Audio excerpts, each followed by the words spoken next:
It's Poetry Day. Let's do a long one by Ben Jonson. This is one that's fairly famous from because its connection with Shakespeare. To the memory of my beloved, the author Mr. William Shakespeare, and what he has left us. To draw no envy, Shakespeare, on thy name, am I thus ample to thy book and fame, while I confess thy writing to be such as neither man nor muse can praise too much. 'Tis true, all men's suffrage, but these ways were not the paths I meant unto thy praise. For silliest ignorance on these many light, which when sounds at best but echoes right, or blind affection, which doth never advance the truth, but gropes, and urgent all by chance, or crafty malice might pretend this praise, and think to ruin where it seemed to raise. These are as some infamous bawd or whore should praise a matron. What could hurt her more? But thou art proof against them, and, indeed, above the ill fortune of them, or the need. I therefore will begin. Soul of the age, the applause, delight, the wonder of our stage, my Shakespeare, rise. I will not lodge thee by Chaucer or Spenser, or bid Beaumont lie a little further to make thee a room. Thou art a monument without a tomb, and art alive still while thy body doth live, and we have wits to read and praise to give. That I not mix thee so, my brain excuses. I mean with great but disproportioned muses. For if I thought my judgment were of years, I should commit thee surely with thy peers, and tell how far thou didst our lily outshine, or sporting Kyd, or Marlowe's mighty line.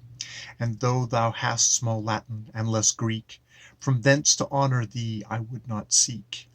For names but call forth thundering Achilles, Euripides, Sophocles to us, Pavocus and Acacus, and of Cordova dead, to life again, to hear thy buskin tread, and shake a stage, or, when thy socks were on, leave thee alone for the comparison of all that insolent Greece or haughty Rome send forth, or since did from their ashes come.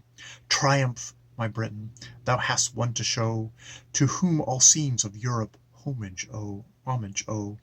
He was not of an age, but for all time, and all the muses were still in their prime, when like Apollo he came forth to warm our ears, like a Mercury to charm.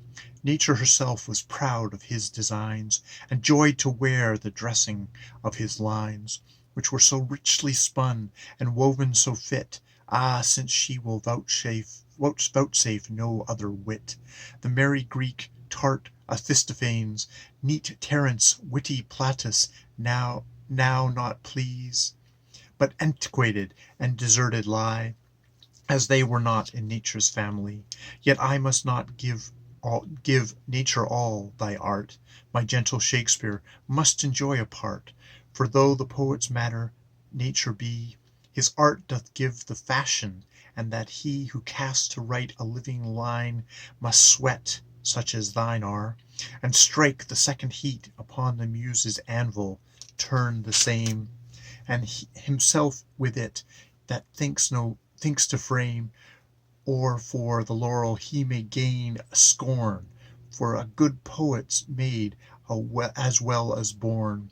And such wert thou. Look how the Father's face lives in his issue, even so the race of Shakespeare's mind and manners brightly shines in his well-turned and true-filled lines, in each of which he seems to shake a lance, as brandished as the eyes of ignorance.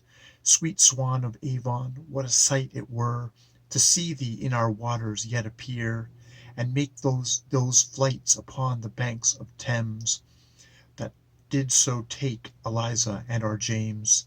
But stay, I see thee in the hemisphere, advanced, and made a constellation there. Shine forth, thou star of poets, and with rage or influence chide or cheer the drooping stage, which since thy flight from hence hath mourned the night, and despairs despair's day, but for thy volume's light. And that goes in the front of William Shakespeare's collected works, to the memory of my beloved, the author, Mr. William Shakespeare, and what he has left us. By Ben Jnsn. More videos later.